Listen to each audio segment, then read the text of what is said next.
Assalamualaikum warahmatullahi wabarakatuh. Kami dari kelompok 6 ingin mempresentasikan materi PPT yang kami buat dengan berjudul sifat mekanik. Sebelumnya, perkenalan diri dulu. Saya Adil Triulis. Saya Ahmad Rufais. Saya Akmal Rizky Fadilah. Saya Rizky Andesta Fadilah. Saya Muhammad Mus'ab Nur Ali. Langsung aja ke materinya.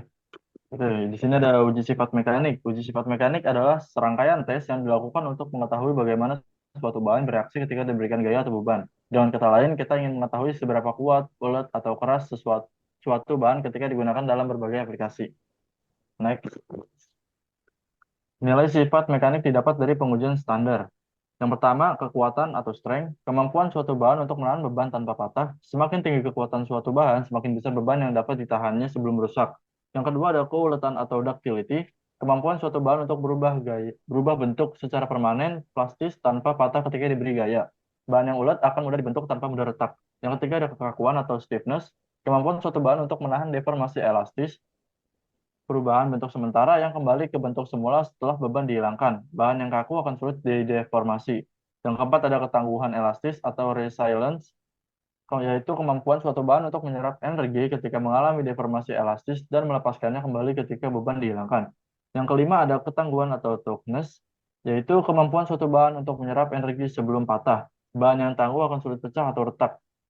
Yang keenam ada kekerasan atau hardness, yaitu ketahanan suatu bahan terhadap goresan atau penetrasi. Next. Selanjutnya ada pengujian standar. Yang pertama ada pengujian sifat statis. Dilakukan dengan pembebanan perlahan atau gradual untuk mengetahui respon bahan terhadap gaya kecil. Contohnya yaitu uji tarik. Bahan ditarik secara perlahan hingga mencapai titik patahnya. Dari uji ini diperoleh parameter seperti kekuatan tarik atau tensile strength, regangan maksimum, modulus elastisitas, dan keuletan. Grafik tegangan regangan dari uji ini memberikan informasi penting mengenai sifat elastis dan plastis bahan. Yang kedua ada uji keras. Pengujian ini biasanya dilakukan dengan alat seperti Rockwell, Brinell, atau Vickers untuk mengetahui kekerasan bahan. Kekerasan bahan diukur dari kedalaman atau lebar indentasi yang terbentuk setelah ditekan oleh indenter dengan gaya tertentu. Semakin kecil ukuran indentasi, maka semakin tinggi kekerasan bahan. Selanjutnya ada pengujian sifat dinamis, dilakukan dengan pembebanan cepat untuk mengukur respon bahan terhadap gaya besar dalam waktu singkat. Contohnya, yang pertama ada uji impact. Pengujian ini dilakukan untuk mengukur ketangguhan bahan dalam menyerap energi saat terjadi benturan. Salah satu metode yang umum adalah uji Cherpi, di mana spesimen dipukul oleh pendulum dan energi yang dibutuhkan untuk mematahkan spesimen diukur. Yang kedua ada uji puntir atau torsion test. Digunakan untuk mengukur kekuatan puntir bahan atau ketahanannya terhadap deformasi puntir. Bahan diputar hingga terjadi patahan atau deformasi. Mengukur torsional rigidity dan sudut puntir maksimum. Oke, di sini ada contoh gambar. Yang pertama ada tension atau tarikan, gaya yang menyebabkan bahan meregang. Yang kedua ada compression atau tekanan, gaya yang menyebabkan bahan tertekan. Yang ketiga ada shearing atau geser, gaya yang menyebabkan bahan tergeser satu sama lain. Yang keempat ada torsion puntiran, yaitu gaya yang menyebabkan bahan terpuntir. Yang kelima ada bending atau pembengkokan, gaya yang menyebabkan bahan melengkung. Yang keenam ada buckling atau tekukan, yaitu gaya yang menyebabkan bahan mengalami tekukan atau deformasi lateral. Selanjutnya akan dibacakan oleh Ahmad Nurfaiz. Oke, jadi di sini ada uji tarik. Diagram ini menggambarkan hubungan antara tegangan dalam satuan milimeter atau MPa dan regangan dalam persentase selama pengujian tarik pada bahan. Di grafik ini terdapat beberapa poin penting, yaitu adalah O, titik awal ketika gaya belum diberikan, A, di batas elastis, di mana material masih dapat kembali ke bentuk awal jika gaya dilepas. Lalu B, batas luluh atau yield point, titik di mana material mulai mengalami deformasi plastis, tidak bisa kembali ke bentuk semula. Lalu Z, titik maksimum atau titik ultimate tensile stretch, yaitu kekuatan tarik maksimum sebelum bahan mulai mengalami penurunan kekuatan. Batas patah, titik terakhir di mana bahan akhirnya patah atau pecah setelah deformasi maksimum. Selanjutnya B, spesimen uji. Gambar ini menunjukkan spesimen uji tarik standar yang memiliki bagian yang lebih kecil di tengah atau disebut gauge leg atau panjang pengukur.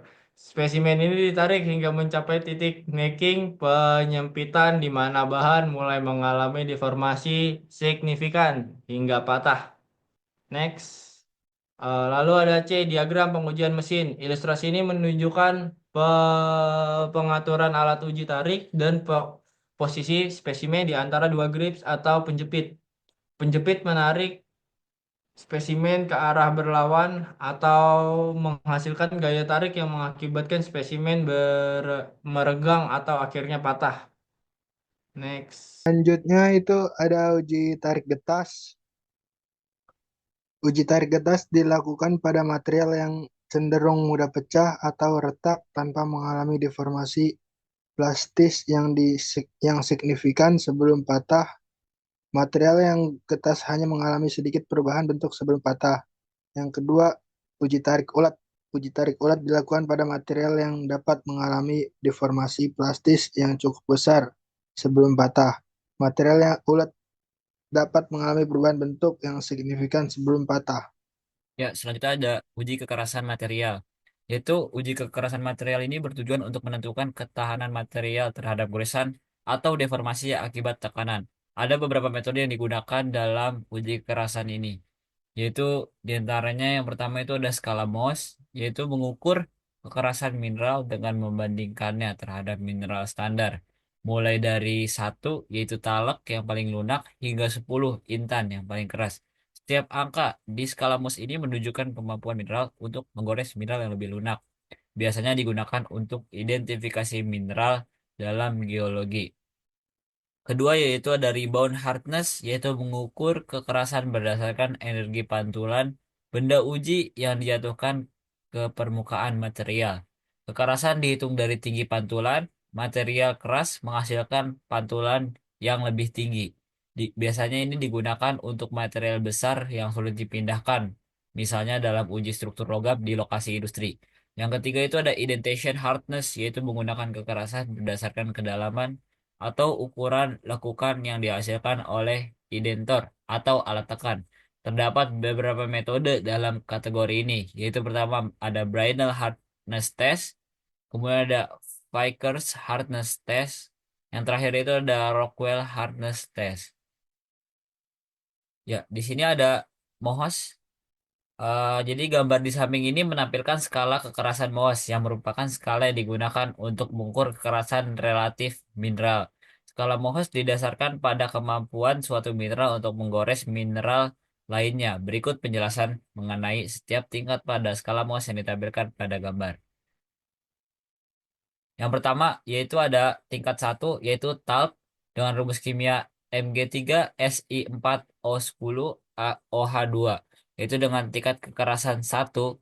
Talc adalah mineral yang paling lunak pada skala Mohs dan dapat digunakan dan dapat digores dengan mudah bahkan dengan kuku.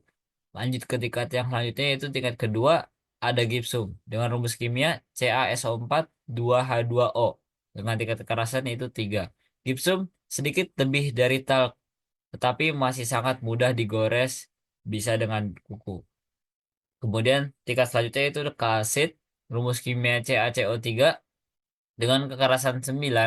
Kalsit dapat digores oleh benda dengan kekerasan lebih tinggi dan dapat larut dalam asam lemah. Kemudian ada lanjut ke tingkat 4 yaitu ada fluorid dengan rumus kimia CaF2, kekerasannya itu 21. Fluorid lebih keras dari kalsit dan dapat digores oleh benda yang lebih keras seperti logam. Kemudian tingkat kelima itu ada apatit. Rumus kimianya Ca5PO43OHClF dengan kekerasan 48. Apatit sering ditemukan dalam bentuk kristal dan digunakan sebagai patokan kekerasan 5. Kemudian selanjutnya ada tingkat 6 yaitu feldspar orthoklas dengan rumus kimia KALSI3O8 dengan tingkat kekerasan yaitu 72. Feldspar cukup keras untuk menggores kaca dan sering digunakan sebagai standar kekerasan di level ini. Kemudian tingkat ketujuh itu ada kuarsa, rumus kimia SiO2 dengan kekerasan 100. Kuarsa adalah mineral yang keras dan dapat menggores kaca. Banyak digunakan dalam pembuatan jam tangan karena kekerasannya. Kemudian tingkat selanjutnya itu ada topas dengan rumus kimia Al2SiO4 OHF2 dengan kekerasan 2 kali lipatnya dari kuarsa itu 200. Topas lebih keras dari kuarsa dan memiliki kekerasan yang sangat baik untuk dijadikan sebuah permata.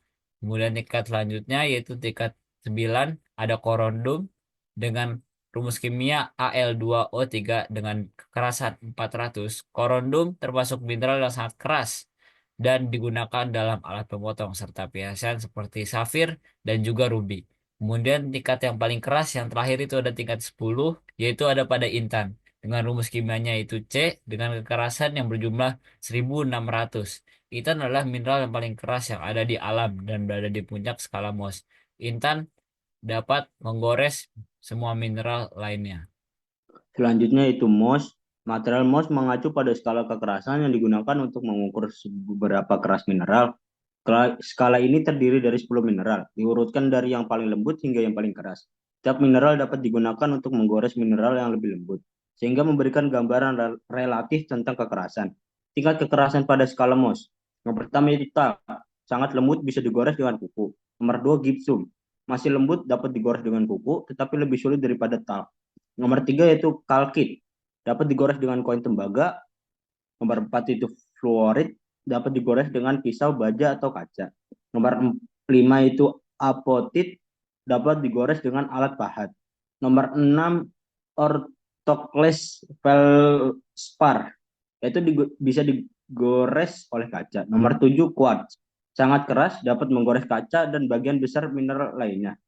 Nomor 8 topas, hanya dapat digores oleh korundum. Nomor 9 korundum, termasuk rubi dan safir, sangat keras.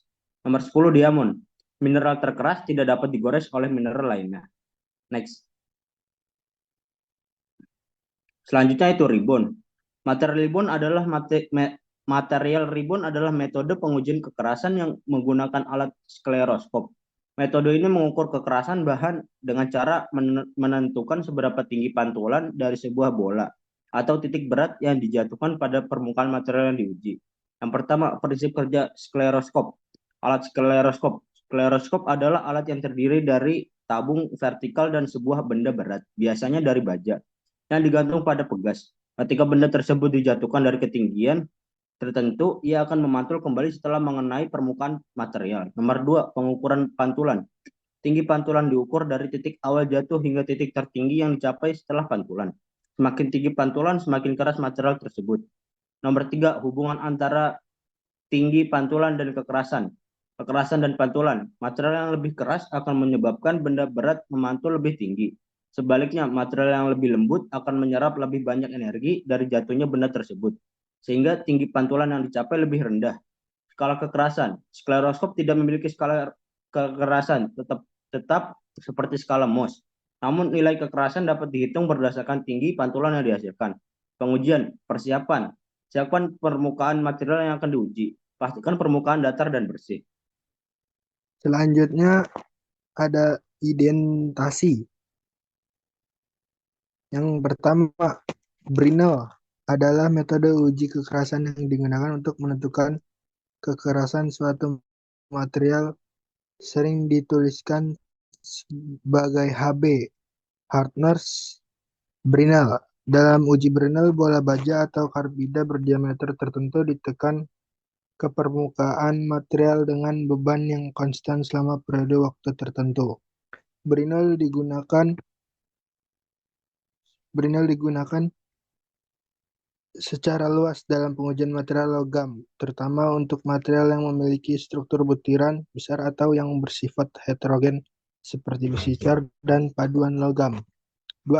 Vickers adalah metode uji kekerasan yang digunakan mengukur kekerasan material dan sering dinyatakan dalam satuan VHEN, Vickers Hardness Number, dengan satuan kilogram. Uji kekerasan Vickers menggunakan identar berbentuk piramida dengan sudut 136 derajat pada kedua sisi berlawanan. Biasanya terbuat dari berlian yang ditekan ke permukaan material dengan beban tertentu. Kelebihan dari uji Vickers adalah dapat digunakan untuk berbagai jenis material dari yang sangat lunak hingga yang sangat keras, serta pada sampel berukuran kecil atau tipis. Yang ketiga ada Rockwell adalah metode uji kekerasan yang digunakan untuk menentukan kekerasan suatu material berdasarkan kedalaman lekukan yang dihasilkan oleh identar pada permukaan material tersebut. Uji kekerasan Rockwell lebih cepat dibandingkan metode Brinell atau Vickers dan sering digunakan dalam industri karena hasilnya langsung terbaca pada alat uji tanpa memerlukan perhitungan tambahan. Skor kekerasan Rockwell HR diperoleh dari kedalaman lekukan dan langsung terbaca pada alat uji dalam bentuk angka Rockwell. Selanjutnya dibacakan oleh Ahmad Nur Faiz.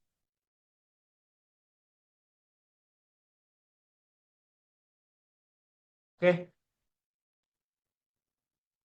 skala Rockwell. Gambar di samping menunjukkan skala Rockwell yang digunakan untuk mengukur kekerasan sebagai jenis material pengujian. Kekerasan Rockwell dilakukan dengan menekan identitas penjepit ke permukaan material menggunakan beban tertentu, lalu membaca kedalaman lekukan yang terjadi. Skala Rockwell berbeda-beda, tergantung pada tipe material dan bahan yang digunakan. Berikut adalah rincian komponen dalam tabel berikut. 1. Setiap skala A, B, C, D, E, dan lain-lain menunjukkan jenis material yang diuji dan beban yang digunakan. Contoh skala A untuk material yang sangat keras seperti karbida, karbida tungsten menggunakan beban 60 kg. Lalu 2 major load kilogram. Beban utama dalam kilogram. Beban utama yang diberikan pada material berkisar dari 60 hingga 150 kg tergantung pada skala material yang diuji. Contoh skala B menggunakan beban 100 kg. Lalu ketiga, tipe of indenter, jenis penjepit. Penjepit atau indenter yang menggunakan bervariasi, bisa berbentuk diamond cone atau kerucut berikut atau bola baja dengan diameter tertentu. Contoh, skala C menggunakan diamond cone untuk mengukur kekerasan pada baja yang dikeraskan. 4. Tipikal material test atau material yang diuji. Kolom ini menunjukkan jenis material yang biasanya diuji dengan skala tertentu. Contoh, skala B digunakan untuk material yang memiliki kekerasan sedang seperti baja, karbon, rendah hingga sedang, kuningan, dan perunggu. Beberapa contoh dari skala Rockwell adalah tabel. Skala A menggunakan beban 60 kg dan diamond cone untuk material sangat keras seperti karbida tungsten. Skala B menggunakan beban 100 kg dan indenter bola 1/16 untuk material kekerasan sedang seperti baja karbon rendah. Skala C menggunakan beban 150 kg dan diamond cone untuk baja keras dan paduan yang dikeraskan.